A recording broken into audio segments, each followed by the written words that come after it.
Going Under is a game that can get pretty hard at times. Like, really hard. Enemies can be overwhelming, curses and challenges are risky, and money is a scarce resource. It's a good thing Jackie's coworkers lend her a hand with their mentor perks. They all bring something special to the table, but which mentor is the best? That's what today's video is all about. This tier list is my own opinion. Tell me your thoughts in the comment below, blah blah blah. Let's just get into it.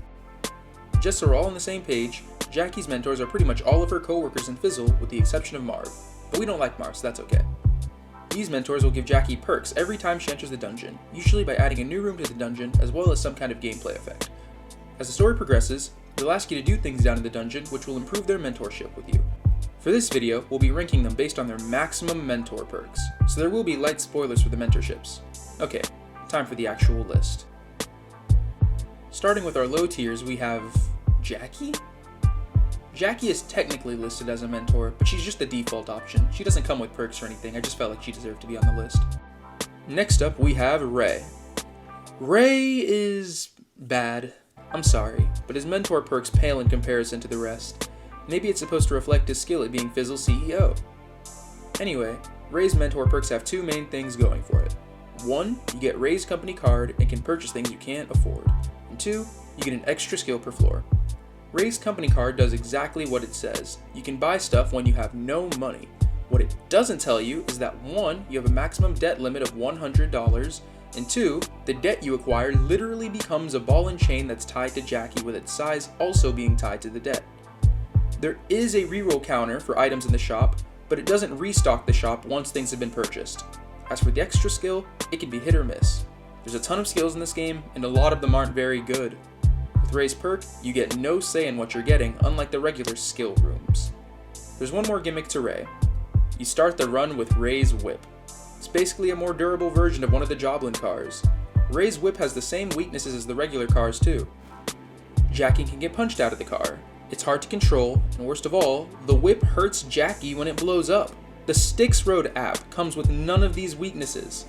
Ray's perks are pretty funny, but without any ways to make up for the debt, he's just not very good. Moving into mid-tier, we've got Tappy. Tappy's placement here is weird, because on paper, her perk sounds like it should be exactly what we need. Tappy's mentor perks give you more money throughout your run and allow you to order deliveries from the Primo store. The extra money is fine, it's alright, mid. The value doesn't really add up as much as it seems, especially when compared to future mentors on this list. However, my biggest issue with Tappy is that the Primo store kinda sucks. It allows you to buy food, apps, and weapons from other dungeons, but the downside is that it'll take 2 combats until it gets delivered. If you're low on health, you better hope you can survive until then. There's 2 other minor things I should mention. Opening the deliveries does grant you invincibility for a short time, but they show up near the end of fights anyway, so it's not that useful. And Tappy restocks the normal store when you purchase items. The new items are gifts that have random effects, which are usually minor. With not that much more money, and 2 new ways to spend it, you'll likely still end up broke sooner than you think. Better luck next time, Tappy. At the top of mid-tier, we've got Swamp. Swamp's effectiveness is very dependent on your luck. If things go well, he's top tier. If you're unlucky, he can be worse than Ray. With that being said, let's take a look at Swamp's perks. He can shoplift an item from the cafe. His Swamp cubes will appear in the dungeon, and you'll start each floor with some homies. Finally, you can chill out in Swamp's chill zone. Let's break down what each of those actually mean. Swamp cubes provide you with weapons that are nearly broken, but they can be good. Starting each floor with some homies means that you'll start a floor with 1 or 2 allies to help you. This can be even better if you have skills revolving around allies. Now here's where the RNG really begins. Swamp can get a free item from the cafe for each floor. If he's nice, Swamp will give you something that you want. Other times, he'll get you something that you really don't need. The pinnacle of Swamp's perks is his chill zone. Here, you can eat, have a chat with Swamp, and most importantly, get 1 of 3 Swamp skills. Chillaxed is the worst. Enemies will wait longer before the start of combat. The next best is Cool Friends. Allies are tougher, that's fine. But if you get quirky, every item in the dungeon gains a random modifier. All of a sudden, everything has some kind of value. Weapons are better, random items are smart, and your run will be so much easier. Unfortunately, you only have a 1 in 3 chance of that happening. Between that and the stealing, Swamp's luck is what's holding him back. Here we are at the top tier with Fern. As the Fizzle flavor scientist, Fern's perks allow cans of Fizzle to appear in the dungeon instead of apps. Once you've maxed out Fern's perks, these Fizzle cans rival apps, which is saying something. The effects are wild, from freezing enemies to making black holes to pure invincibility, and you can stack up to 12 of them. Another advantage to Fizzle cans is that they don't expire after leaving a room, so if you're stacked on soda, you can always come back later to refill. Fern is also kind enough to pack Jackie a lunch that has 3 food items to eat. Every time you throw or punch the lunchbox, it releases one of the food items. Originally, I was going to say that you were down a slot, since you couldn't leave food behind lest it spoil, but it turns out that since the food is packed, you can leave it behind and come back to it later for health.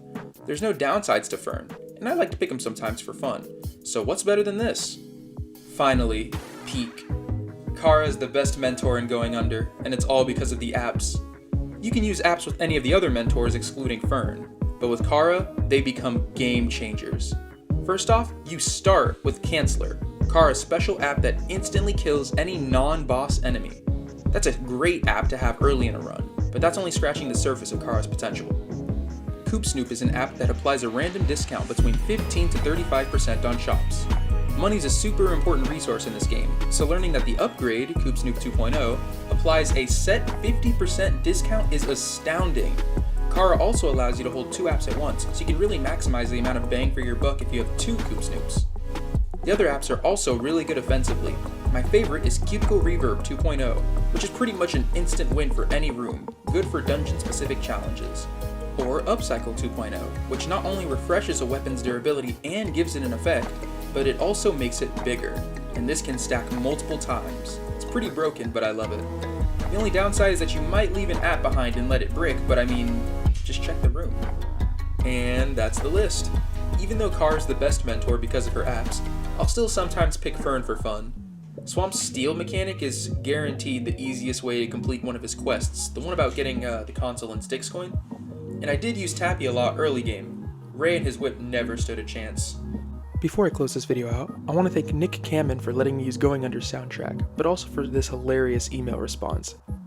Based as hell and it made me laugh. Alright, that's it, bye.